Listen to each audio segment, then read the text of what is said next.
अस्सलाम वालेकुम रहमतुल्लाहि व बरकातहू। आज की इस खूबसूरत वीडियो में हम एक ऐसी दुआ के बारे में बात करेंगे जो दिल को सुकून देती है, गम को दूर करती है और रूह को नूर बख्शती है।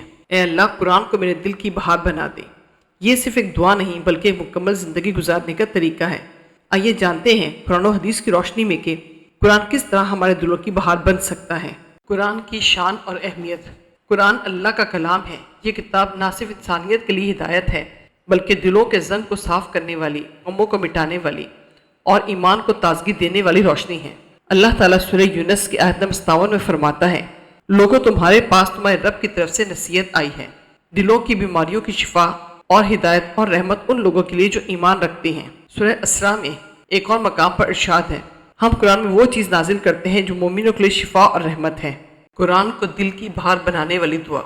नबी करीम सल्लल्लाहु अलैहि वसल्लम की एक दुआ है जो गम के वक्त पढ़ने की तलकीन फरमाई गई है। तर्जुमा, ए अल्लाह, कुरान को मेरे दिल की बहार, मेरे सीने का नूर, मेरे गम की दूरी और मेरी परेशानी का इलाज बना दे। इस दुआ में हमें सिखाया गया कि दिल की बहार कुरान से है, गम की दुआ कुरान से है और रूह की रोशनी भी कुरान ही से है। हदीस में कुरान की फजीलत। रसूलुल्लाह सल्लल्लाहु अलैहि वसल्लम ने फरमाया, अफजलुल इबादत तिलावतुल कुरान, सबसे अफजल इबादत कुरान की तिलावत है। सही मुस्लिम की एक और हदीस में फरमाया, कुरान पढ़ा करो क्योंकि ये क़यामत के दिन अपने पढ़ने वालों का शफ़ी बनकर आएगा।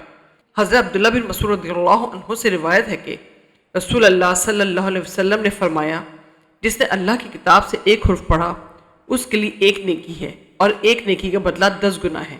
इस हदीस से मालूम होता है कि कुरान की तिलावत से दिलों की सफाई और रूह की सकूनत हासिल होती है। दिल की बहार के लिए अमली तदाबीर।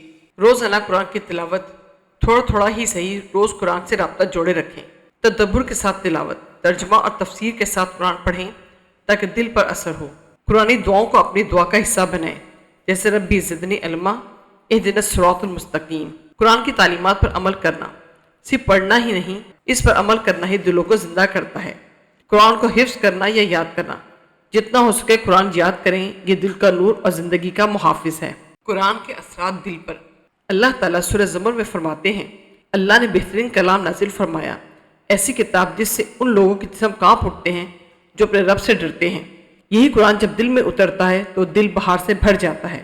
आइए इस वीडियो के इख्तिताम पर दिल से ये दुआ करते हैं, अल्लाह, कुरान को मेरे दिल की बहार, मेरे सीने का नूर, मेरे गम का मदावा और मेरी परेशानी का इलाज बना दे। अगर आप चाहते हैं कि आपका दिल हर वक्त नूर से भरपूर हो तो कुरान से रिश्ता जोड़ लें। कुरान मजीद दिल की बहार और रूह की सकूनत का जरिया है। इसकी तिलावत से दिलों की सफाई, गमों का खात्मा और रूहानी सकूनत हासिल होती है। हमें चाहिए कि हम कुरान की तिलावत करें, उस पर गौर व फिक्र करें और उसकी तालीमात पर अमल करें। अगर ये वीडियो आपके दिल को लगी हो तो लाइक करें, सब्सक्राइब करें और दूसरों के साथ शेयर ज़रूर करें। कमेंट्स में लिखें, मैं चाहता हूँ कि कुरान मेरे दिल की बहार बने। अल्लाह हमें कुरान से मोहब्बत अता फरमाए। आमीन।